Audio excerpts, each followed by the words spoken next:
So my other question is, when did you start your first company, and how did you kind of get that idea? Was it during college or was it after college? So we grew up as a little 100-acre farm, so obviously we didn't have a lot of money. So I was the youngest of 5 kids, so everybody had to figure it out. The expectation was you're going to go to college, but you got to figure it out. So loans, grants, whatever, that's our responsibility to figure it out. And so I started a painting company to pay for college. So I did it in Chicago for 2 summers, in Indianapolis for 1 summer.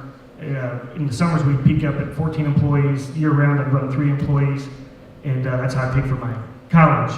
And I loved it. I mean, everybody thought I had an easy life, but I was up at 6 in the morning, setting up the site for workers, so when they got there, they picked up their paint bucket and their brush and went to work.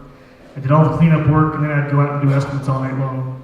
So that's the first company I started that paid for my school, and then I went into general contracting, and I figured out what the margins were and the risks that those guys take. And I'm like, wow, that's a bad idea. I don't want to do that. And so I was living in Atlanta at the time. I moved back to Indianapolis for the specific purpose of figuring out what I was going to do, what company I would start. So I came back to town. I got on the development side, and I'm like, now this is how the money's made. But the only problem, I was 25 at the time and had a negative net worth, and so how do you start a development company with no money? So a guy that was involved in that painting company with me had gone on and tried to start basically brokering cable deals, and the company was not working out, and he was a full-time attorney and kind of an estate planning guy. And so he called me up, we went to a Colts game, and he said, hey, I've been trying to do this thing, I think there's something there, it's not working, been trying it for 2-3 years. His mother-in-law was trying to do the sales. And so we thought about it and talked about it for a while. And so that's when I launched the first company. So in '97, we launched StarCom Broadband, and we were really sexy back then. We could deliver internet speeds of 1.5 meg symmetrically. And our claim to fame was we figured out how to tariff dark fiber from Ameritech, and I found out later, I guess we were the first private company to figure that out, so we didn't have to do overbuilding or pay right-of-way fees and things of that nature.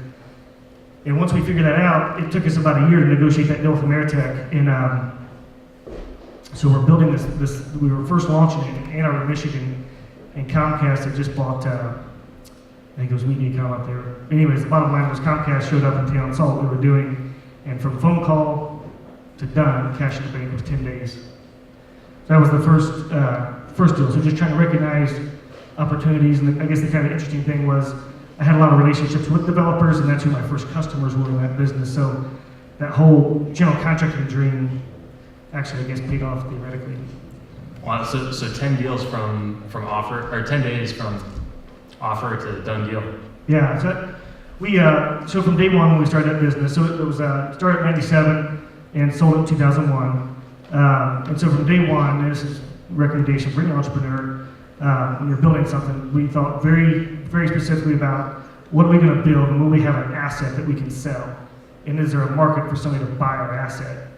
And our asset was our subscribers. And so we always targeted Comcast and Time Warner and Insight, but we targeted Comcast the most. And we always made sure they knew who we were. So when we go to trade shows, I'd always be sure to meet up with they would have like presidents of the Midwest or something, right?